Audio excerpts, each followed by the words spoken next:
All right, so we're going to get started. Welcome to the messaging session. So before we start, actually, I have an announcement. If you are interested in FHE applications and use cases, there's going to be folks meeting at 4 p.m. in the Santa Rosa lobby. So just make your way there if you're interested. Okay, so the first talk of the session is guarding the signal, secure messaging with reverse firewalls. And Yanis will be giving the talk. Thank you. Thank you very much for the introduction. This is a joint work with Yevgeny Toris, Bernardo Magri, and Noah Stevens-Davidovich. This is the overview of my talk. First, I will make an introduction to subversion attacks, and I will describe the model of reverse firewalls. I will give some background on secure messaging protocols, and then I will present the high-level ideas behind our subversion resilient secure messaging protocol, and then I will summarize my talk. So traditionally, we assume cryptographic instantiations are trusted. However, in practice, the adversary can subvert the software or the hardware, and the goal is to leak the party's private state. There is a big line of research in related to subversion attacks, which is like subliminal channels, cryptography, algorithm substitution attacks, and cryptography. I apologize if I don't cite like any of your papers here. So the notion of cryptographic reverse firewalls was introduced back in 2015 by Mironov and Stevens-Davidovich. And here's the setting. We have parties, and the parties possess some private state. This private state can be like a private key.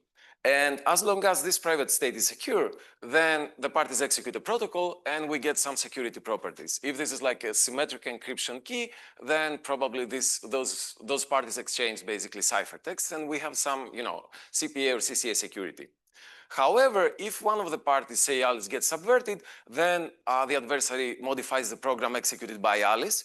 And the goal is to basically exfiltrate information that is related to the private state of the party. So if Alice gets subverted, down messages might carry information about the private key of the party. So reverse firewalls aim to address this problem. A reverse firewall sits between parties and the outside world and moles or modifies or sanitizes traffic, outgoing and incoming messages. And the goal is that outgoing messages should leak only the information that would be leaked by an honest execution. So the firewall just sanitizes the traffic. The firewall is untrusted, which basically means that it shares no private state with the parties. Here are the key properties for reverse firewalls. First, firewalls need to be functionality maintaining, which means that the composition between any protocol and its firewall should realize the same functionality as the protocol itself. They should preserve security, which means that the composition between any protocol and its firewall should achieve the notion of security that the original protocol achieves. And finally, they should be exfiltration resistant, which means that a corrupted machine should not be able to leak information through the firewall. Again, there is a big line of research on cryptographic reverse firewalls, building interactive proof systems, multi-party computation protocols, and considering UC security. The most relevant to our work is the work by Dodis, Mironov, and Stevens-Davidovich 2016, in which the authors show how to build key agreement and secure message transmission. Again, apologies if I'm not citing like some of your papers here. But let's say a toy example. Let's say we want to build key agreement here. We have Alice and Bob, and Alice computes samples A and computes G to the A and sends G to the A to Bob. Bob responds with G to the B, and they both agree on G to the AB. Now, let's say we would like to sanitize the communication. We would like to sanitize outgoing messages sent by Alice. So we put a firewall there, and basically the firewall receives G to the A, samples a fresh C, and outputs G to the AC. And this is the value that sends to Bob. Bob responds with G to the B, and then the firewall re-randomizes the incoming message to be B to the C. And both parties basically compute the same key, which is G to the ABC. The thing here, the problem is that if Bob gets subverted now, it can mount a rejection sampling attack, which basically says that Bob samples B until it computes some K, which is G to the ABC, such that the SHA-256 version of K, the SHA-256 of K starts, for instance, with the last 4 digits of the social security number of the party. So parties can, can still compute the same key. We have correctness, but now this key is not indistinguishable from uniform. One way to solve this problem is to use commitments. So Alice, instead of sending G to the A, she sends a commitment of G to the A, and Bob responds with G to the B, and then Alice sends the opening. However, now we don't know how to sanitize the communication. So what do? We use the idea of DMS16 uses malleable and re-randomizable commitments. Where at a high level, malleable and re-randomizable commitments are commitments with 2 additional operations, mole and rerand. Mole receives a commitment over some value B together with a value A and converts it to a commitment of B to the A. And rerand basically receives a commitment over a value B and converts it to a uniformly random commitment of B. And re-randomized and mole commitments can be opened with access to an opening of the original commitment and also the randomness that was used for the re-randomization and moling. So if we have this primitive, now Alice will send a commitment over G to the A, C, the firewall will mole and re-randomize C to some C prime. Bob will respond with G to the B, firewall will re-randomize G to the B like to be G to the BC, and Alice will send the opening C to the commitment, and then the firewall will mole this to be an opening of C prime. And again, the parties basically, if everything works well and the openings are valid, then they agree on G to the ABC. So DMS16 is building on top of this key agreement protocol, like this is a simplified version, what they call secure message transmission, which basically provides privacy and authenticity of messages. And now the question is like, does this suffice for secure messaging? And of course, the answer is no. So in DMS16, there is no correctness against active attackers, which basically means that the protocol aborts by tampering with a single protocol message. And also, this work does not model state leakage attacks, which means it doesn't account for forward secrecy and post-compromise security, which very briefly is the following. A party gets corrupted now, and we want past messages to be secure. This is forward secrecy. And also, we want, via normal protocol execution, for security to recover. This is what we call post-compromise security. So in secure messaging protocols, sessions are long-lived. You can think about your sessions in your smartphones, where they might last for years. So session compromise is very likely to happen over the lifetime of a session. And for that reason, we need like those 2 properties. Finally, another important property not considered by that paper is immediate decryption, which basically allows for processing out-of-order messages, which again is important for secure messaging, because in secure messaging, communication is asynchronous. Parties send messages and then they can go offline, they can receive messages out of order. So it's an important property. And secure messaging protocols require all the above properties.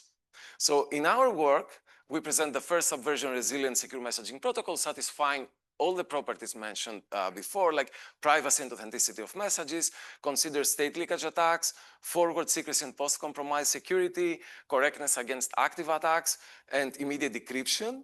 And the main assumption is like inverse computational Diffie-Hellman assumption and random oracles. And also for the main protocol, we avoid the use of signatures and bilinear maps, where DMS16 was using. As an intermediate result, we introduce the notion of continuous key agreement with tamper detection, which basically, I will explain later what it is, and we basically provide a probable secure construction assuming the assumptions I mentioned before. And finally, we construct a subversion resilient version of X3DH, which is a protocol that is used by secure messaging protocols to help parties agree on the initial state. So let's see how we do that. This is Signal's blueprint, according to Alwen et al. So Signal's blueprint consists of like a continuous key agreement component, which is the public ratchet, some PRF-PRG component, and also the symmetric component, which is forward secure authenticated encryption with associated data. In this talk, I will focus on the continuous key agreement part. CKEA is the primitive which enables parties to exchange secrets like continuously, right? And we require correctness, so the two parties should compute the same key.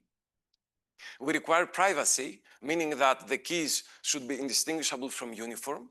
And also we require forward secrecy and post-compromise security, which means that if there is a corruption now, past keys are secure, and also via normal protocol execution, security will recover, like post-compromise security, as I mentioned before. And this is Signal most simple version of CKA, group-based. So the initial state consists of x1 and x2, and the initial key is g to the x1, g to the x2. This is the initial key. Then Alice, on the left, samples x3 and sends over to Bob g to the x3. And the new key is g to the x2, x3. Then Alice is doing the same, samples x4, sends g to the x4, and the new key is g to the x3, x4. If the adversary observes the communication based on DDH, those keys are indistinguishable from uniformly random keys. However, if one of the parties gets corrupted, let's say x4 gets leaked, this key is g to the x3, x4 is no longer uniformly random. However, via normal protocol execution, when exposure ends, Alice will compute like some x5, Bob will compute x6, and the new key will be g to the x5, x6. So it's a very, like the simplified version is very simple, I think. So let's say we want to do subversion resilient version of this protocol. So we would put like a firewall somewhere, like you know, in Alice's outgoing messages.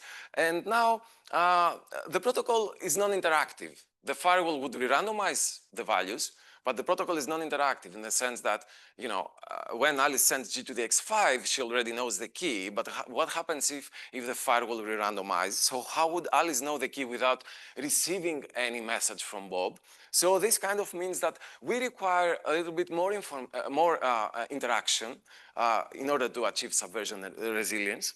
And also, at the CKA layer, we only consider security against passive adversaries. So CKA, in the way it's being defined, it's only secure against passive adversaries. And then all messages are authenticated using the higher layer. So we use authenticated encryption at the top to authenticate the CKA layer messages. So if the firewall molds those messages, how would we be able to authenticate those messages? So the firewall would basically break those authenticated encryption ciphertext. And this is why we need this new notion of CKA with tamper detection, in which at the CKA layer, we allow partial tampering of CKA messages, and we can also detect tampering.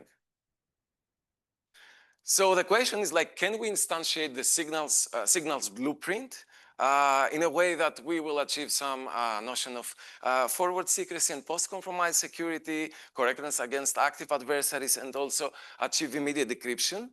The naive approach would be basically to use sequential composition of this simplified version of DMS16 protocol. But as I said, there are multiple limitations, including that there is no protection against active attacks, and also it needs like multiple rounds of communication in order to agree on the next key, which means that we would have slower forward secrecy. We would need like many rounds of interaction, and then we would compute the next key. So the main idea, one of the main ideas behind our construction is that we use amortization, where basically every message in our the parties in our protocol, in every message they send one commitment, one opening, and one response. It's kind of like multiple interleaved sessions of the protocol I showed before. So here CI is a fresh commitment. So this initiates like a new 4-round protocol as the one shown before. OPI is the opening to the commitment sent by the same party in their previous message. I use those colors, I hope they help. And also AI is a response to the commitment sent by the other party in their previous message. So we use those like interleaved sessions to achieve faster forward security, and we push initial rounds to the initial state of the party. So the initial state of the parties now consists of like some commitments and openings to allow them to bootstrap the protocol.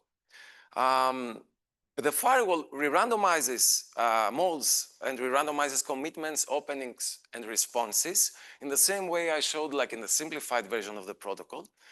But now, since we allow the firewall to mold those values, the adversary can also tamper with those values. It can tamper with the communication. And this is why we need some sort of tamper detection. We allow tampering by the firewall, we allow tampering by the adversary, but we need somehow to detect like bad tampering somehow. So how do we achieve that? We observe that a response to a commitment defines the next CKA key. So when Alice sends a commitment, Bob sends the response. Now Alice knows the next key.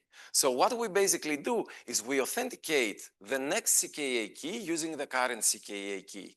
So CKA messages do not only consist of the TI values that you see in the middle of this figure, but they consist of a tag over the next key. So we authenticate the next key using the current CKA key, and at the CKA level, the adversary is allowed to tamper with the TI values, but not TI prime value. If the adversary tampers with the unauthenticated part in a way that leads to diverging CKA keys, the protocol will detect that. Parties then engage in a four-round resend protocol in which they resend the unauthenticated parts of their messages. And if the adversary remains passive or tampers in a consistent way, parties reach a consistent CKA state. During this resend protocol, parties can still exchange messages at the higher level. They can still exchange application layer messages. So we managed to prove security of the composition using the continuous key agreement version that we propose, the subversion resilient CKA with tamper detection, plus some additional properties for the other primitives like uniqueness of encryption, and also some notion of functionality maintaining adversaries, which is basically requires that the adversary will not actually, the party will not actually encrypt and send to the other party their private state. We need some sort of correctness in the sense that parties will actually send and receive the input messages to the protocol. And now I will move on to the X3DH part. This is again a very simplified version of X3DH. This is the protocol, the initial protocol that enables initialization of the state of the parties. So in this simplified version, Alice samples A and sends to the server G to the A together with a signature over G to the A, which is her contribution to the key, to the initial key, and the same happens with Bob. So parties interact only with the server, and then they upload their contribution to the key, to the initial key, and then they go offline. And now the problem is that I should mention that when they go online, they just fetch the contribution of the other party, they verify signatures, and they compute the initial key. And now the issue is that, as we said, like usually, like we said, subversion resilience kind of needs more interaction, but we don't have this interaction here because parties, they just send a message and then they go offline. So this is why we present a firewall-friendly version of X3DH. Sorry, how much time do I have? Is it? You have like 2 minutes. Okay. Okay. Yeah, I'll wrap up soon, sorry. So we present the firewall-friendly version of X3DH, where basically the party, Alice, now still sends like G to the A to the server, but the server responds with some randomness. So we kind of introduce one more round of communication, and this is between the parties and the server. So Alice sends G to the A, the server samples R, and Alice's contribution to the key is due to the AR, and this is what she signs and uploads to the server, and the same for Bob. Parties upload and go offline again. The key is like G to the AB are prime in this setting. And now the firewall is like similar. Alice sends G to the A to the server. The firewall re-randomizes G to the A to be G to the AC. The server responds with some R, and this R is being re-randomized to RC. And this is, again, Alice's contribution. And we prove security of this protocol, of the X3DH protocol, assuming that the server's contribution is, the server is malicious, could be malicious. So with this, I will summarize my talk. So we present the first subversion resilient secure messaging protocol, satisfying all the properties that are required by messaging protocols, assuming the inverse CDH and random oracles. We have as an intermediate result continuous key agreement with tamper detection, and we have a provable secure construction. And also we construct a subversion resilient version of X3DH. Thank you very much for your attention, and I would be happy to answer any questions.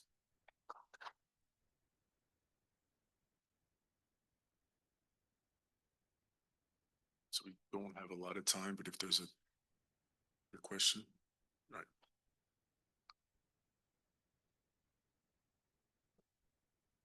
So I thought, like, just a question about the motivation. So I thought most of the time with subversion resilience, it's it's because you have something implemented in hardware and that's not like auditable.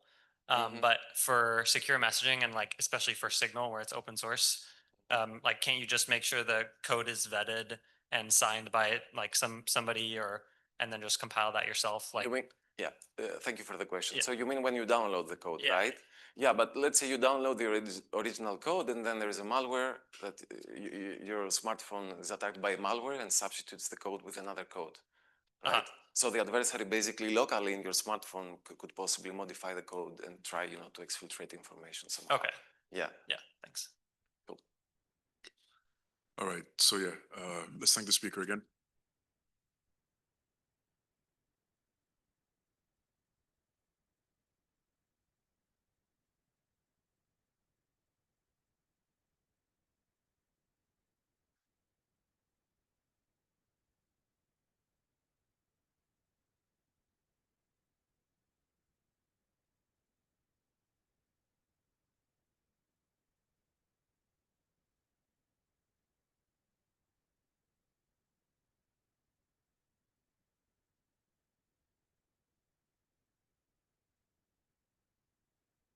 All right. So the next talk is, so I'm not sure how to pronounce this. I'm just going to pronounce it Gurki. Gurk. Gurk. Gurk. Group unidirectional ratcheted key exchange. And Daniel will be giving the talk. 1 second. Great. Hi. Thanks for the introduction. This is Gurk or Gurka, Group Unidirectional Ratcheted Key Exchange. This is joint work with Paul Rosler. I would like to thank him for his help with preparing these slides. So we've learned a little bit about group messaging and secure messaging. So secure messaging is somewhat complex. So as Yanis talked about, we have this notion of forward security, post-compromise security. And basically we get this by sort of continually changing the keys that we use to encrypt messages.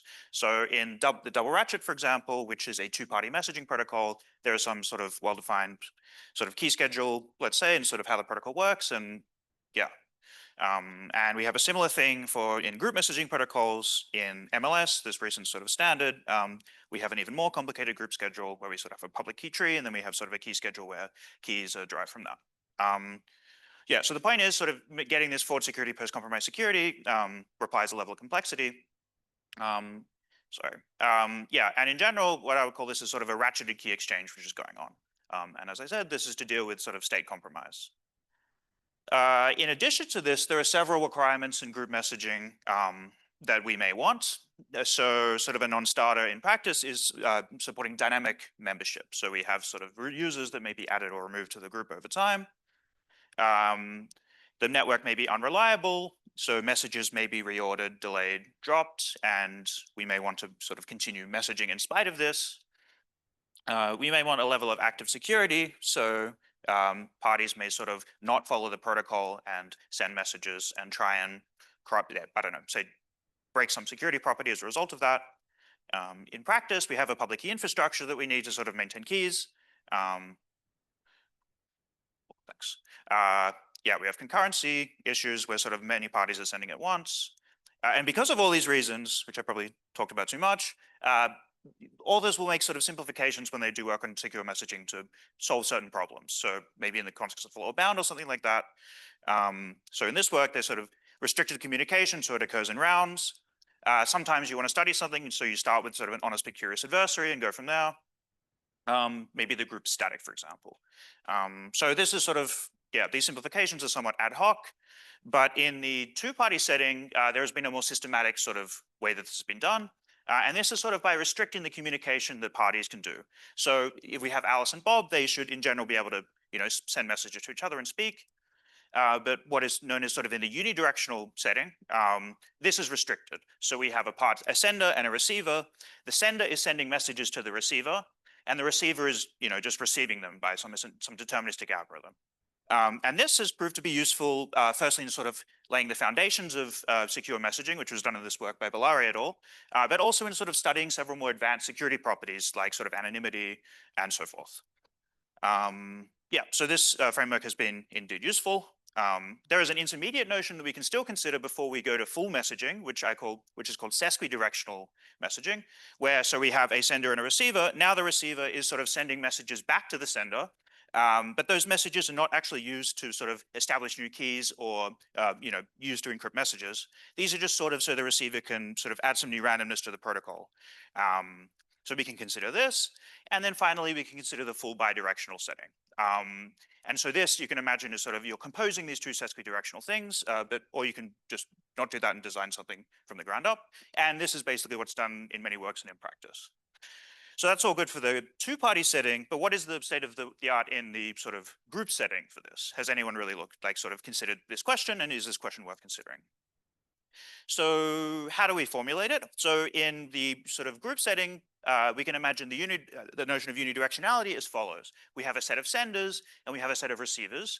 The senders, they may or may not talk to each other, but they basically send sort of in one direction to the receivers. The receivers are just processing messages. So exactly we have one or more sender and they establish keys with one or more receivers. So this in some work has been looked at where we have a single sort of sender and many receivers in this work on multicast key agreement. Thought I will mention that. So we can imagine a sesquidirectional thing again where the receivers send back. And finally, we can consider this full bidirectional notion.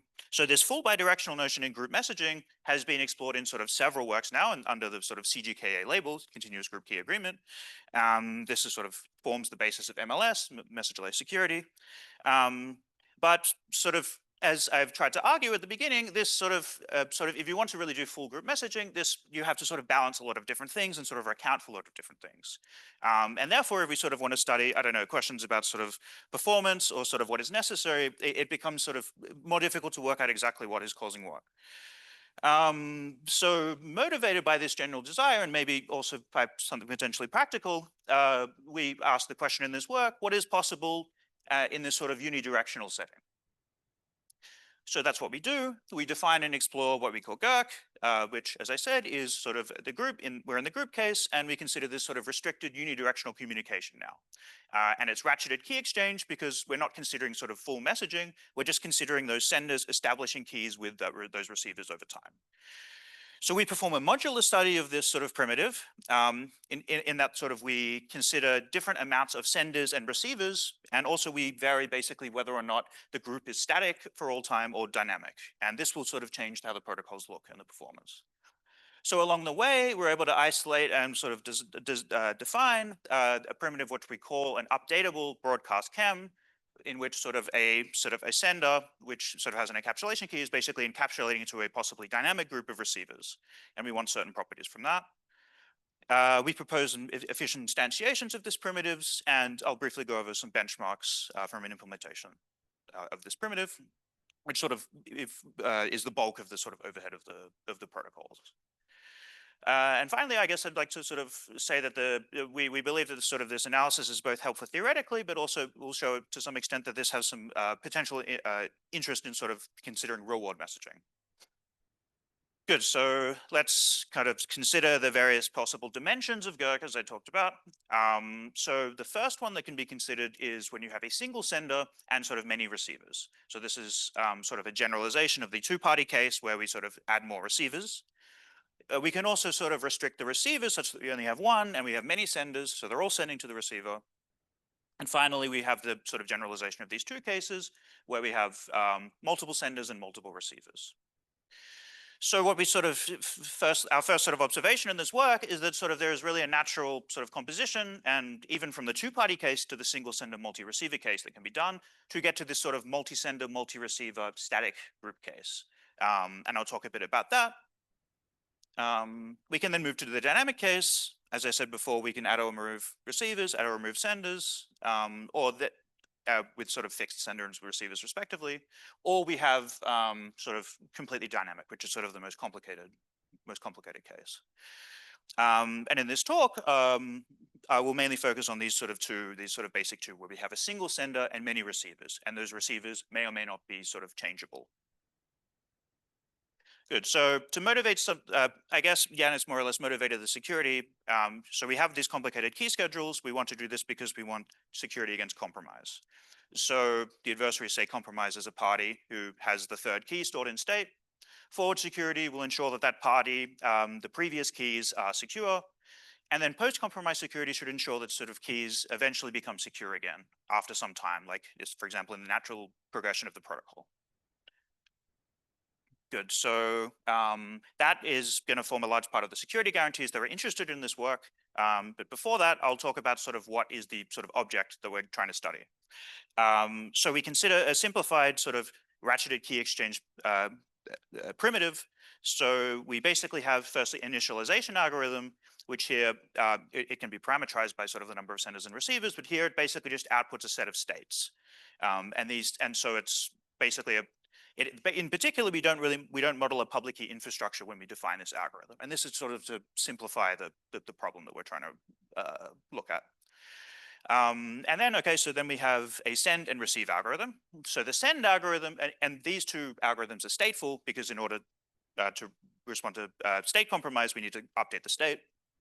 So we're considering sort of a key exchange primitive here. So we have send, which sort of outputs a key like a chem, a ciphertext, and a new state. And then the receive algorithm, which naturally also outputs a key and a new state, taking the ciphertext as input.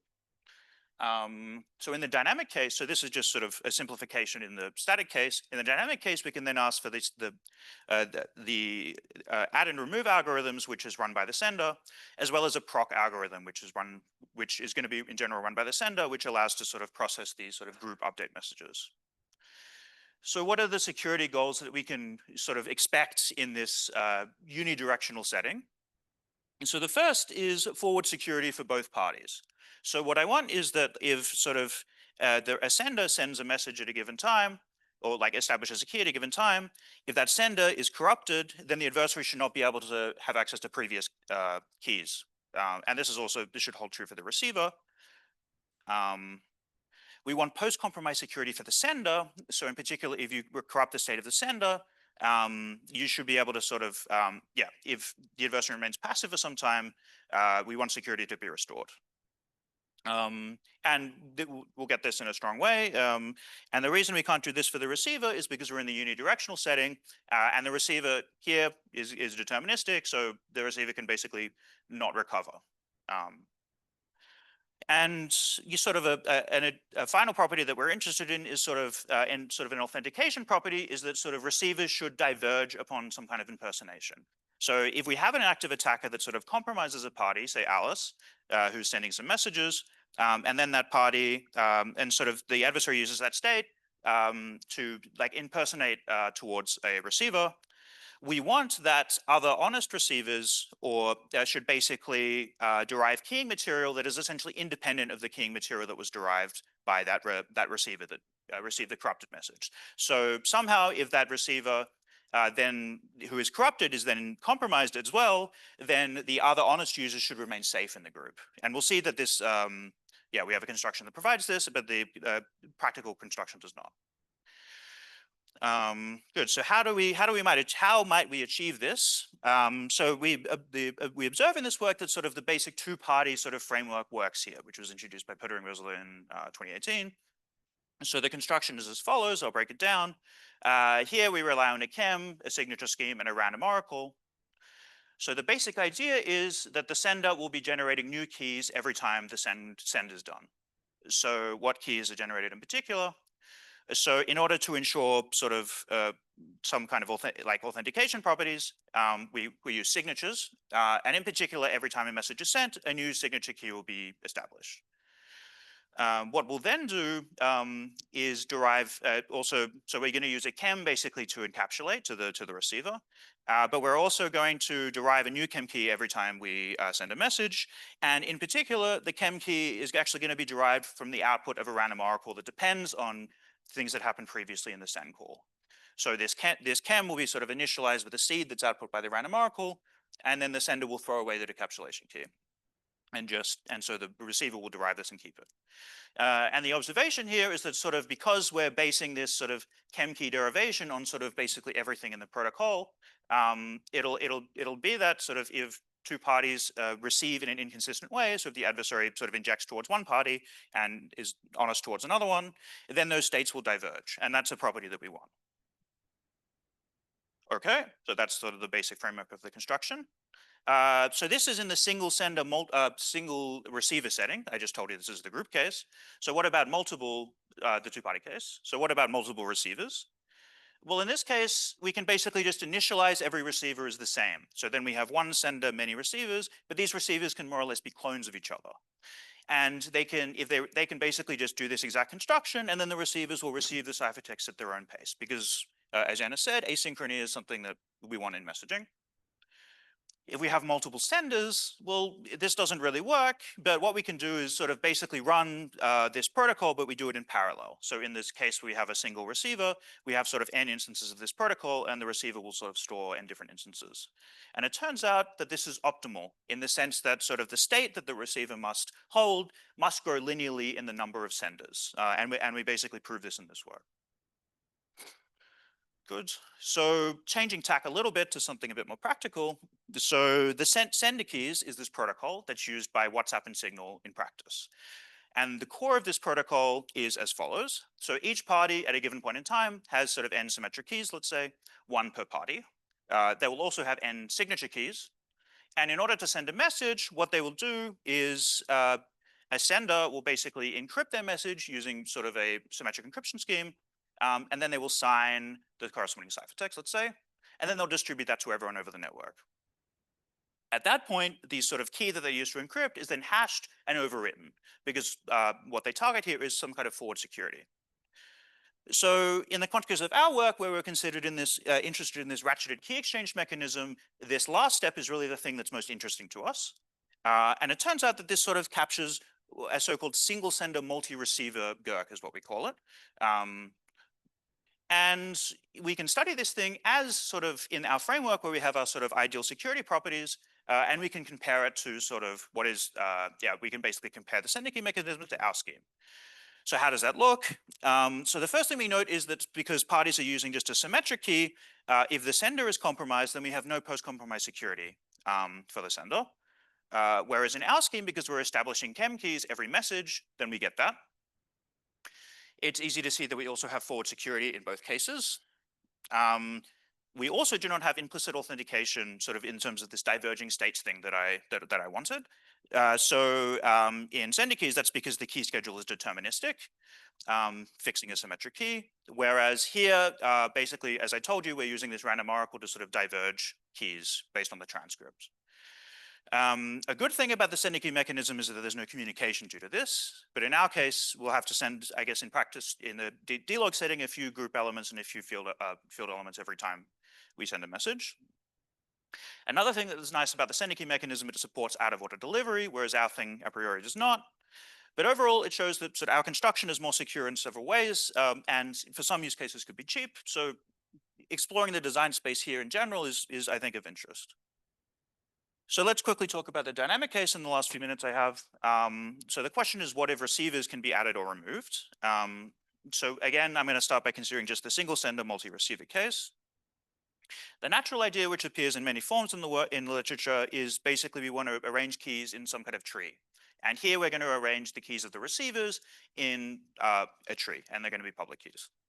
So our construction ensures that when we're sending a message, that is when we're sort of encapsulating a new key, that the ciphertexts are going to be constant sized. And we're going to get the security properties I told you about, including the post-compromise security for the sender. When we compare it to MLS, although it provides slightly different security properties, we note that sort of the ciphertexts, in order to establish these new asymmetric keys, or these new keys, are going to be logarithmic in the number of users in the good case. And in our construction as well, we basically have ciphertexts which are logarithmic in the number of receivers whenever we want to add or remove a user from this sort of single sender, multiple receiver construction. So basically, we use trees, as I said. Every receiver here corresponds to a leaf. And the invariant, as in many works, is the receiver knows all secrets along its path to the root. So here we have, say, B, for example. He knows all the secrets corresponding to the PKs along the path from its leaf to the root. So to send, so actually what we're going to use is non-interactive key exchange, and we can do this very efficiently using groups, like a group-based cryptography. So in order to send a message, what a party does is it basically samples a new Nike key, and then it updates all n of these public keys. The ciphertext is just going to be this single public key here then. What I've not shown you, of course, is that we're also going to have some authentication mechanism, but this is the core sort of ratcheting mechanism. Yeah, and sorry, one sec. And then to receive, basically we know a party, his secret keys are basically correspond to a path from a leaf to a root. It's going to compute all these secret keys independently along the path. And then it's going to output this sort of Nike key that's sort of a Nike with this sort of root and the final secret key that's derived. I'm going to skip over adding a receiver, but it basically leads to sort of a logarithmic number of ciphertexts, a logarithmic number of group elements in the ciphertext using a group-based Nike. Basically, what I've told you can all be abstracted into something called an updatable broadcast chem, which basically ensures properties like forward security, implicit authentication. So this is captured in sort of a two-step primitive, which is captured in the static construction I told you about. One interesting thing about our sort of this UB chem, or what you can imagine this tree construction I told you about, is that basically we're easily able to support adding new senders to the group by basically using its constant size ciphertext, by basically forking the tree in two different ways. Sorry. And finally, I just wanted to say that we benchmarked sort of this UB chem, and we're able to show it in terms of performance, at runtimes, that it's very efficient using discrete log-based cryptography. And so there are several open questions, including what happens when the sender uses bad sender randomness, dealing with out-of-order delivery, and generalizing the framework. So with that, I'd like to thank you for listening.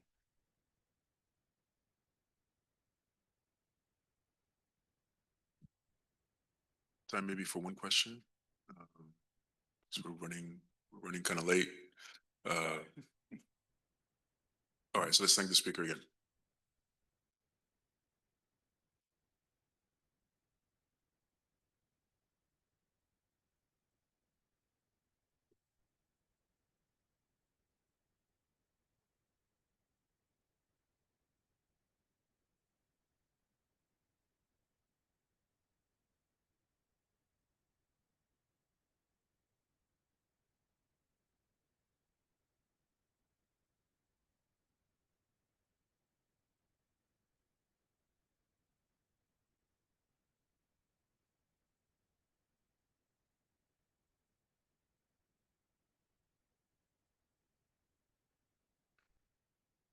All right, so the next talk is XHMQB, better efficiency and stronger security for Signal's initial handshake based on HMQB.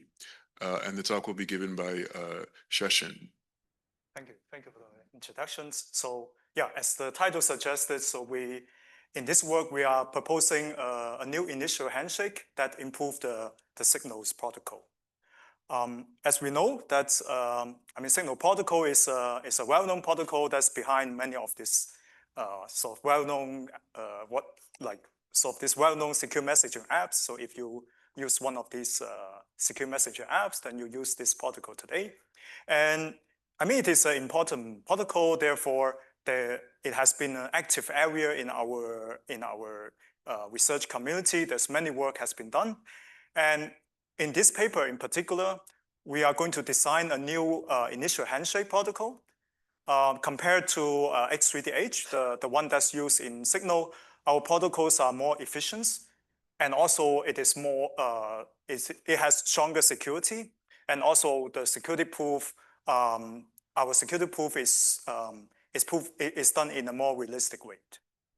So in this talk, I'm going to give you an overview of our protocol and also some glimpse like how we achieve this. And you can view the signal protocol as authenticated key exchange. This asynchronous authenticated key exchange. So essentially what it done is that, the user will upload some pre-key bundle to the server.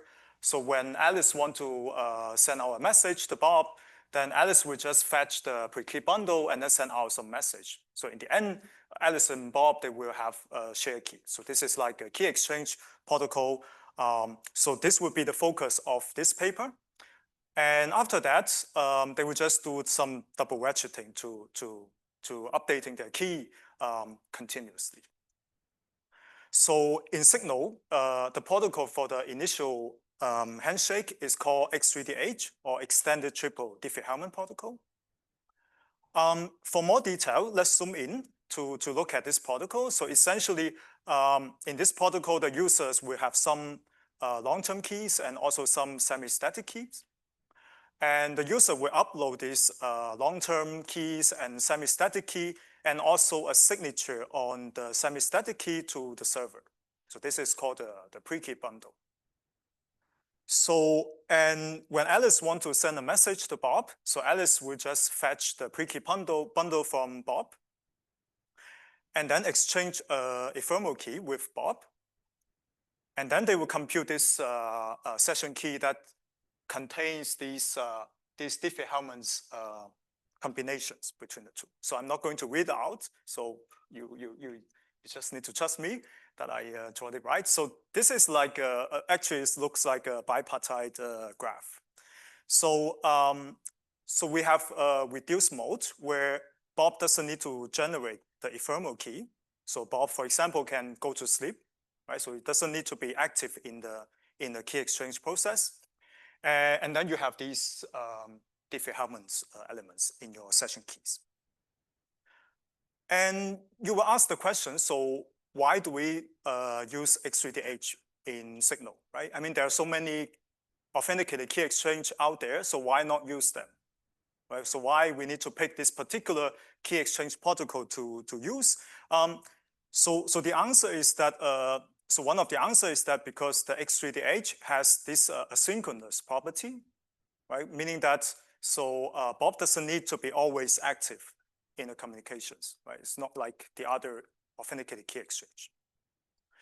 Another reason is that because this X3DH protocol, it achieved this maximum exposure security, right? So informally speaking, it's just a security that against leakage of some of the long-term key or semi-static key or ephemeral key, right? So here, like maximum is wavely defined, right? So it should be maximum in a reasonable way, right?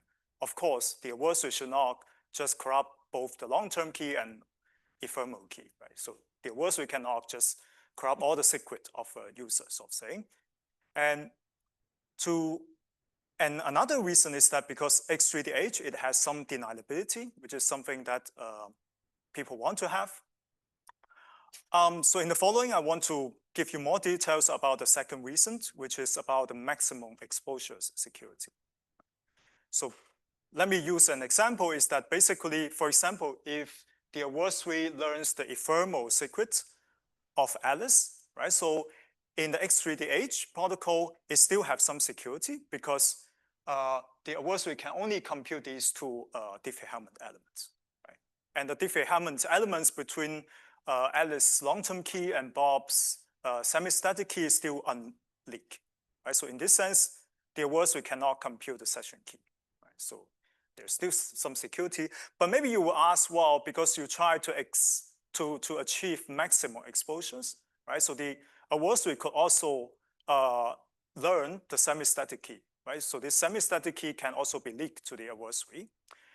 So unfortunately, in this case, so the X3DH, it doesn't give you any security, right? Because in this case, the adversary can just compute your session keys because now he has all the necessary secret to compute the session keys.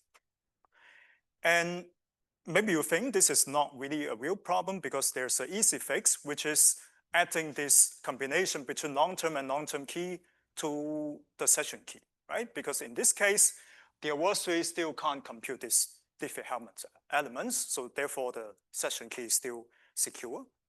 It's true. I mean, this is a solution to it. But the issue is that if you work in authenticated key exchange, or if you work in AKE for a while, then you will say, well, actually in AKE, there's a more efficient solutions, which is use HMQB. What I find interesting is that actually this protocol is proposed in Crypto 2005. So if you joined that conference 20 years ago, this conference 20 years ago, maybe you still remember it. So just in case, I just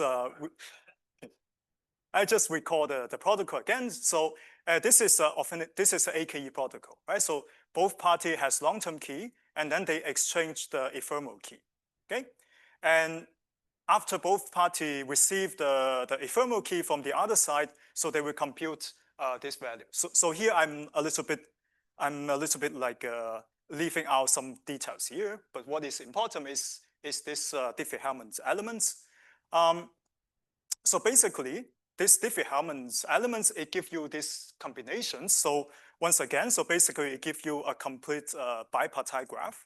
Okay, it has all the combinations, right, basically. And what is important is that it gives you the combinations between long-term and long-term keys. So this is important for to prevent this this attack that I proposed earlier. And so the question actually is that why not we just use HMQB, right, in the signal protocol?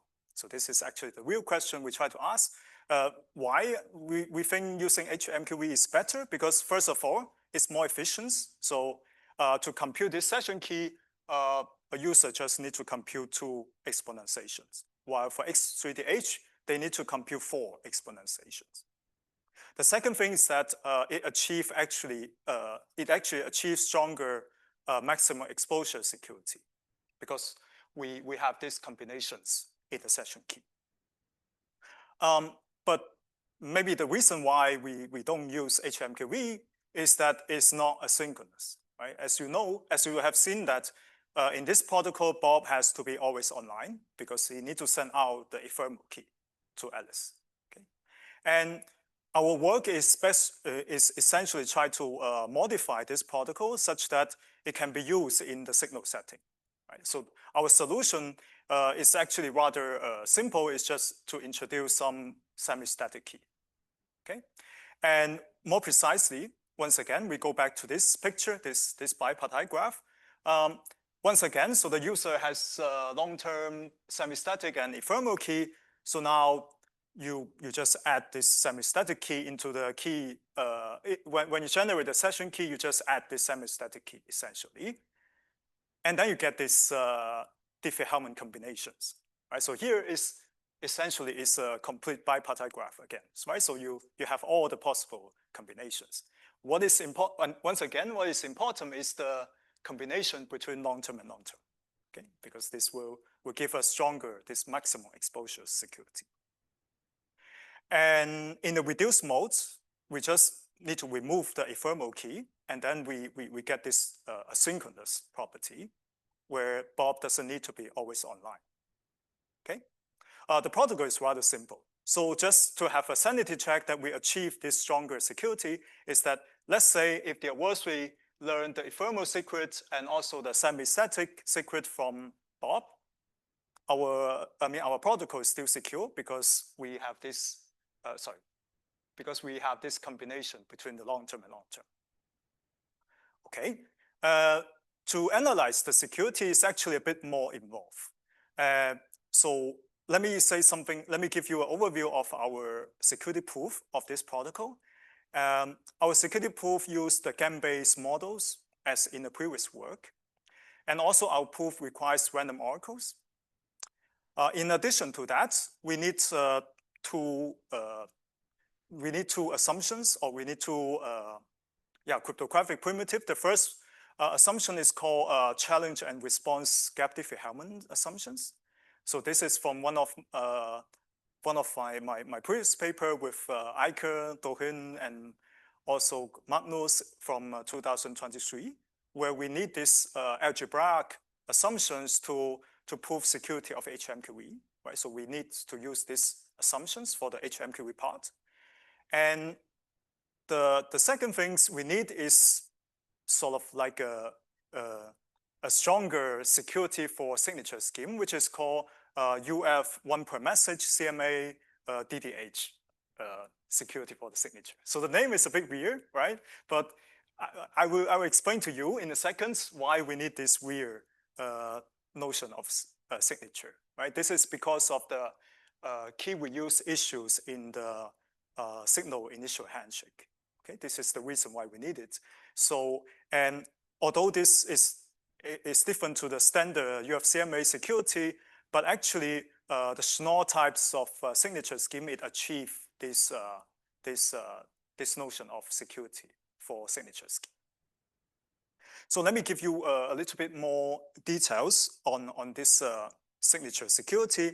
So this is because of the key reuse in the initial handshake protocol. So remember at the very beginning, I say like when for Signal, when the users upload the pre-key bundle, it generates a signature on the semi-static key.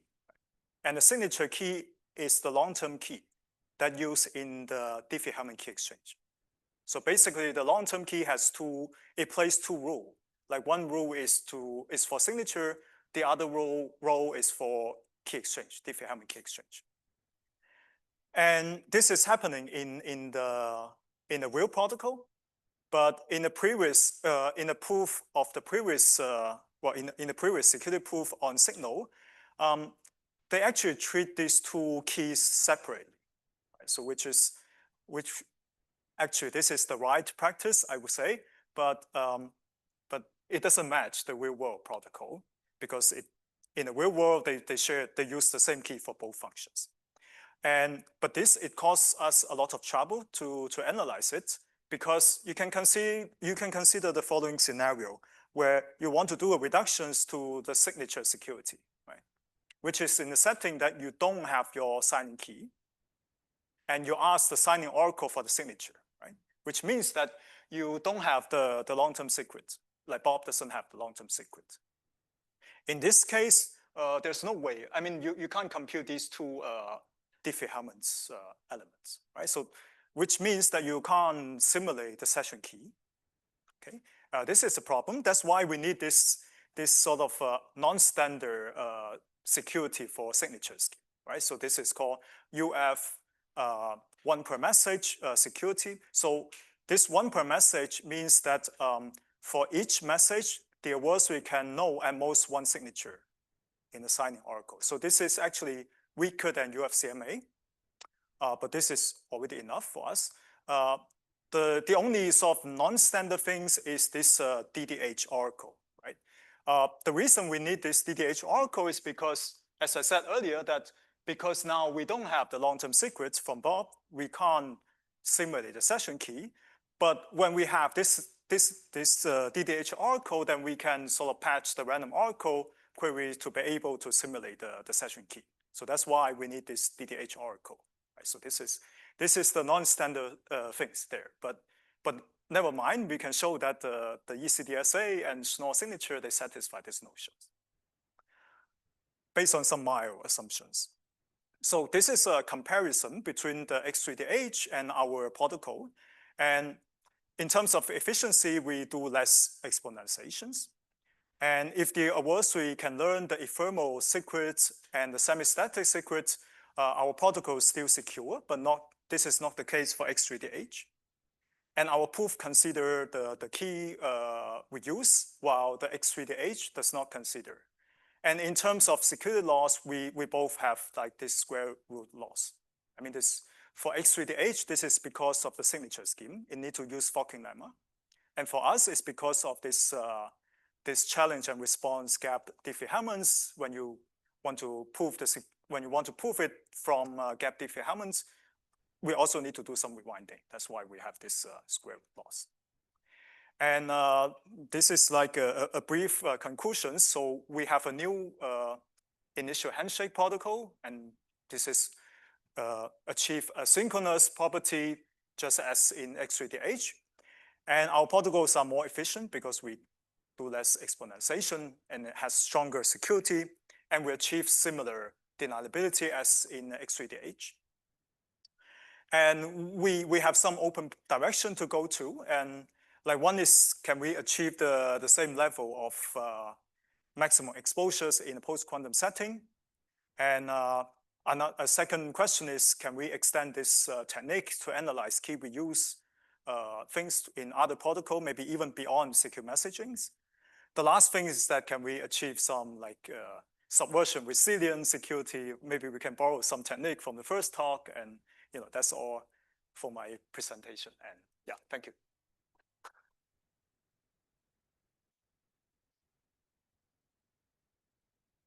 So we have time for a few questions.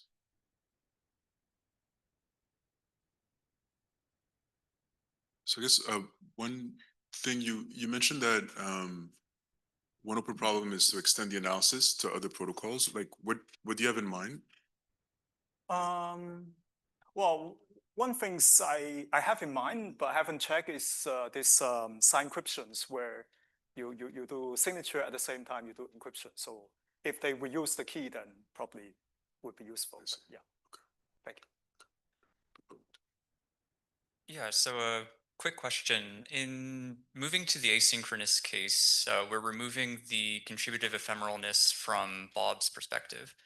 And so I'm curious how this is addressed from the AIC perspective. So in order to make sure that you have fresh keys as output, we need to have some sort of change between two interactions with Bob, since the attacker could replay Alice's ephemeral message. And so I'm curious, in the proof or in the actual signal concrete instantiation, is there an additional like SID or separation which is passed into the KDF in order to make it so that this type of replay attack won't resolve in the same key between two sessions? Okay, so actually I was a bit oversimplified it. So in our session key duration, we also hash the context there. Okay. So yeah, so the Great. whole transcripts are hashed. Thank you. Thanks. All right. So let's thank the speaker again. Thank you.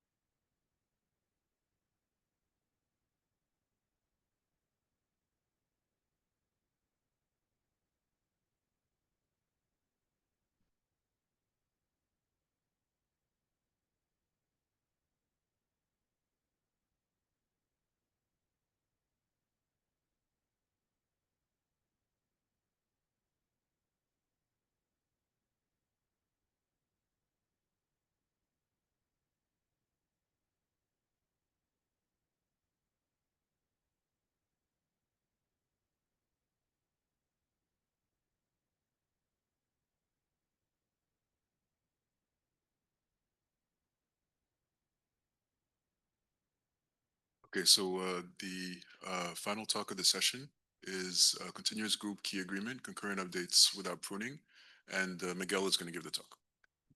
Hello everyone, this is joint work with Benedict Auerbach. We're on a role in system attack. So in this talk, I'm going to be talking about group messaging, which is a service that has already been used by billions of people, and this has motivated the creation of a standard by the IETF. This standard is called MLS. It's already implemented, and in fact, it's already being used. So basically, as already some of the previous speakers mentioned, we are going to be considering an asynchronous setting. And one of the goals of MLS is to handle really large groups. And when I say large, I mean thousands of users. The usual figure that is mentioned is 50,000 users. The security of MLS is actually well understood. Here I cite Alvin, Jost, and Murat Zinnik from 3 years ago. But perhaps what's not so well known is how efficient it is, which is one of the main goals of MLS. So before that, let me just briefly mention the security notion that is usually considered in continuous group key agreement, which is the cryptographic primitive that underlies MLS. So basically, continuous group key agreement lets a set of users agree on one key, And this is an evolving key, meaning that users can perform operations in order to change this key and regain security. And by this, I mean that basically if at some point one of the users' phone is, for example, compromised, well, after performing a number of operations, users should be able to regain security, meaning the new group key should be secure. This is called PCS, or post-compromise security, and there is a kind of analogous notion towards the past called forward secrecy. So now let's focus on the continuous group key agreement that is used in the MLS protocol. So this is based on a binary tree. In this binary tree, the nodes represent secrets. So we have pairs formed by a public and a secret key that's used later on for public encryption. Additionally, the leaves of this tree correspond to the users in the group, while the root of the tree corresponds to the group key, which is the key that everyone agrees on. We also have some edges. Edges represent encryptions, essentially. Sometimes also hash evaluations, but for simplicity, let's only talk about encryptions. So if the node at bottom has associated key SK and the one above, SK prime, then this is an encryption. Well, there is a typo. It should be an encryption using the public key of the node below rather than the secret key. But the main point here is really that the following property holds. So this blue arrow, basically, if you know the key SK, you also know SK prime and all the way to the root. So you always know basically paths. Here we have this property called the tree invariant, which tells us that basically a user should know all the keys along their path to the root and none of the other secrets in the tree. So first of all, before we get to the details about MLS, let's try to see how we could construct the continuous group key agreement protocol in a naive way using a binary tree. So for now, let's assume we have no concurrency at all. So only one user is gonna do an operation. Perhaps they were compromised at some point and they want to refresh their gate material. So what they do, first of all, of course, is to get rid of the old keys and sample new keys that they now have to tell the other users about, because we have to preserve this tree invariant property. So as I use here orange for nodes, this means the user on the left samples new keys, and the orange edges represent the ciphertext they have to send to let the other users know about these keys. As you can see, this is a binary tree, so we need a logarithmic number of encryptions. This is basically what I mean when I talk about efficiency. We use binary trees because we want to have logarithmic number of ciphertexts being sent whenever keys are refreshed. Now, as you can see from the title, concurrency might be a problem, and it's a problem indeed. So now let's look at one group, but the view of two different users. So now we're going to have two users who want to do this key rotation at the same time. Let's assume these are user 1 and user 3. On the left, we have what user 1 is going to be seeing, and on the right, what user 3 sees. So once again, the first step is to remove the old key material. Both users do it at the same time, so they are not aware of the fact that the other user is also doing it. And the next thing they do is to sample new keys and send the corresponding ciphertext. As you can see, when the two paths intersect, we have a problem, because the three keys that belong to the paths of both users now, well, they are assigned different keys by each of them. So the first question you have to deal with is the question of who wins, right? Which keys should we choose? And it's not quite clear which is the right answer. And then there's a second problem that arises. It's a problem related to security, because the key at the intersection, when user 1 sends a ciphertext, actually encrypts this key under one of the old keys that are also being refreshed by user 3, meaning that if both of them are corrupted, this actually doesn't yield as a new secure group key. So the way MLS works is basically by observing that when we do this operation concurrently, actually the only keys that user know do not belong to the intersection of the paths is their own leaf key. all the other ones could perhaps be also affected by concurrent operations. So basically what MLS does, we have, okay, this is the old set of slides, sorry.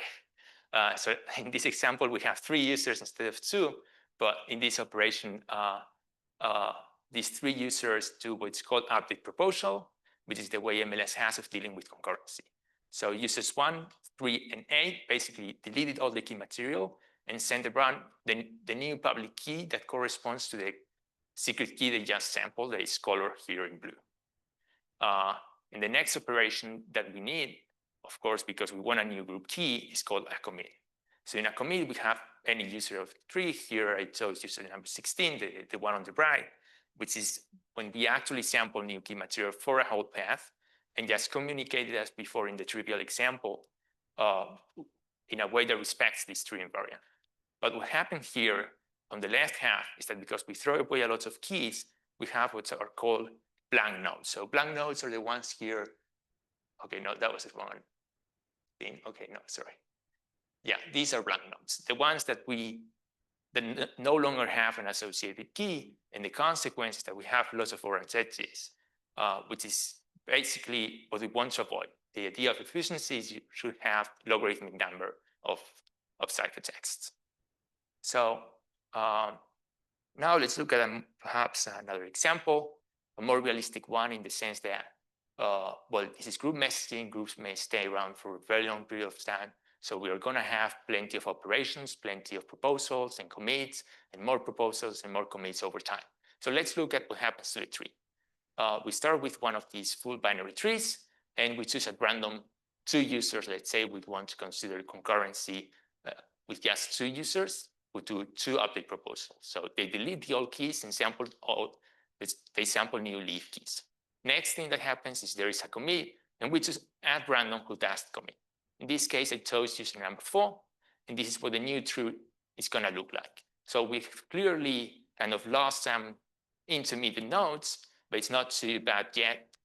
But at the same time, we see that 8 ciphertexts were needed, which is clearly not logarithmic. And once again, we repeat this random experiment of choosing who does an update proposal. Some 2 other users here do an update proposal. And once again, we choose at random some other user to a commit, which once again changes the topology of the tree with time in a way that it's not entirely clear exactly what the result is going to be, but it's clearly what determines how many ciphertexts are going to be needed. So this is kind of what we are going to be looking at when we try to analyze how efficient MLS is. So the question is how many ciphertexts a commit is going to require. And basically, we know that the commit message size, which here I denote by CMSG, it's going to be between either logarithmic, which is exactly what we would like, and linear, which is, of course, terrible because there are like trivial solutions that would already give you that, and you don't need MLS for that. But for us, it's more about what the picture in between, right? This interrogation mark that tells us, okay, in a real world execution, where are we going to be? Are we going to be close to logarithmic or linear? And for that, we proceed by using the experiment from before. So yes, let me summarize the main 3 results of the paper, motivated by, for example, this kind of quote from the MLS standard abstract that aims at basically achieving efficiency, meaning logarithmically sized commit messages and dealing with very large groups. So the first result is to use this idea of randomly choosing who does a proposal in a commit to formalize this idea of fair weather complexity that I had mentioned already in the literature before, but was never formally defined. But basically was that if operations take place in a nice way, then perhaps we actually get logarithmically sized commit messages. The second thing is to use this model to prove that this is not the case in MLS. So in fact, it's worse than the square root of n, even if there is no concurrency. The third result is to propose a modified version of MLS that preserves the security properties of MLS, but does achieve logarithmically sized commit messages when concurrency is small. So the first thing we do is to formalize the random proposed commit game or experiment. So we have a set of n many users. We sample at random some small set of p many users who are going to do an update proposal. So p is a parameter of this experiment. Then they just issue an update proposal concurrently. The next step is to choose a set of, here on the slides, only one user to do a commit, but in the paper, we also consider a more general possibility where we sample a set. The reason is that, well, in the real world, you don't have to always have update proposals and just one commit. You could have perhaps one commit and another one so that there are more people healing the tree. But for the purpose of the talk, I'm going to assume it's just one person doing a commit. Then we keep track of how big commit size commit messages are.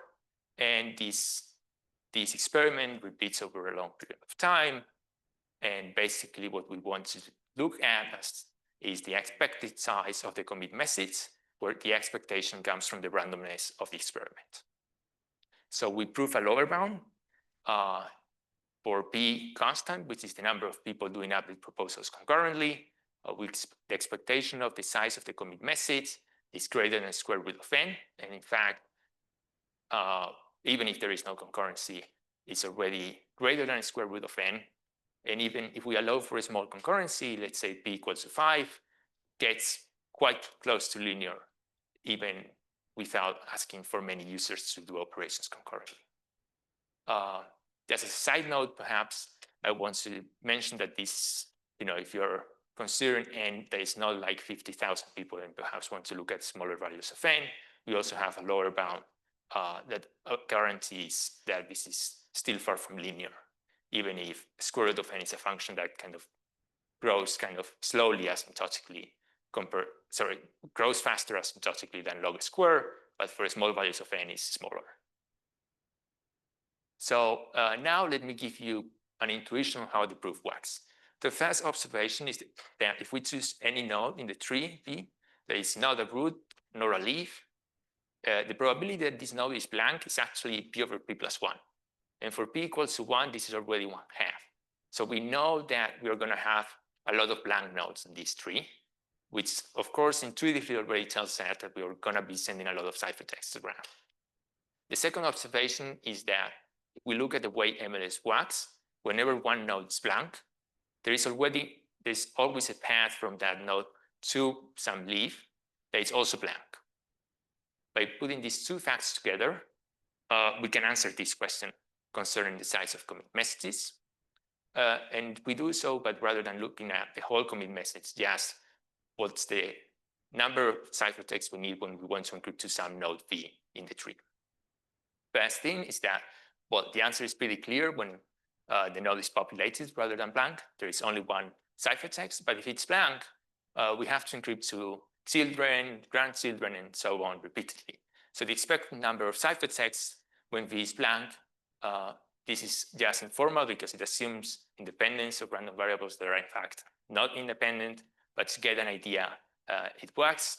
So the expected number of blank children times the expected cost for the layer below, basically. We know from the first property that the number of blank children we expect is 1 plus p over p plus 1, as we see here. And just by repeating this as we go to the next layer, we get the lower bound, basically. Well, just in case if someone got lost with the explanation, it's fine because now this is not needed anymore. I'm just going to explain briefly how MLS cutoff, which is the name of the modified version of the protocol. Well, I want to explain how it works. So the first thing is that we are going to be focusing on the setting where there is just a small number of proposals, so some constant determined by p. There are protocols in the literature that do give you logarithmically sized commit messages. There are two caveats.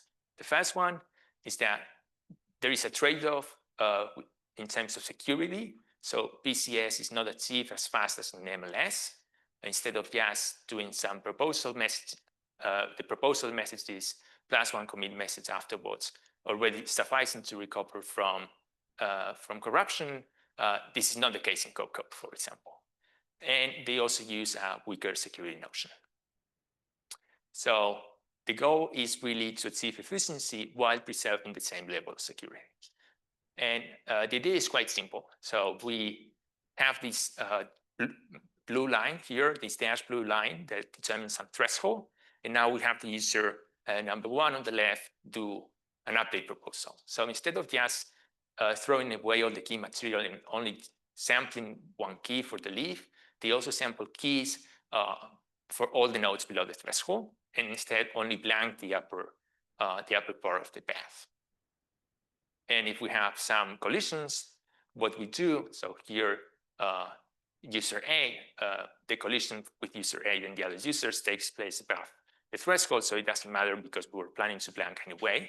But users 1 and users 3 paths meet below the threshold. What we do is we also blank those nodes. But the intuition is that if we manage to get the probability of being blanked to be much smaller, we would also need fewer ciphertext. As an example, going back to the previous picture, on the left, we have what's happening in MLS. On the right, we have this new version of the protocol. And as you can see, we have way fewer ciphertext or way fewer orange edges. So we also have theorem. The first one is that indeed, we are seeing the same security properties, the one considered in the work of Alben, Jost, and Muller-Zig a few years ago. And at the same time, we have a formal statement that guarantees that the expected size of a commit message in this random proposed commit gain is of order logarithmic n. As a bonus point, I would like to mention that precisely because we are only modifying one part of the protocol, this update proposal mechanism, it should be relatively easy to adapt the previous work implementing MLS if someone wants to implement this new protocol. Thank you, everyone. The paper is online if you want to check it out.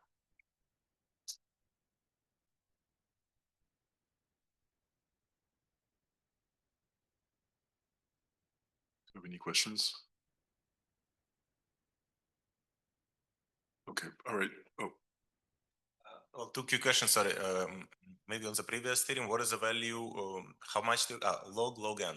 I see, so you need to send only, instead of 1, you need to send log n.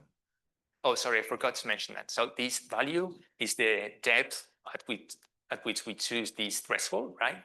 And the reason for choosing it this way is basically because the probability of collision basically increases as you get closer to the root, right? So by choosing it this way, we kind of avoid users sending proposals that anyway will create collision and will be useless, right? So it's log n is from the bottom or? From the root, sorry, yes. Oh, so you need to send log n minus log n. Yes, exactly. Log n minus log n. And the other thing, I don't know, I assume you talk to MLS people as a... So I haven't sent any emails to the email list or anything. So you didn't have... No, we didn't talk to them. Okay. Maybe we should, yeah. speak again. Okay.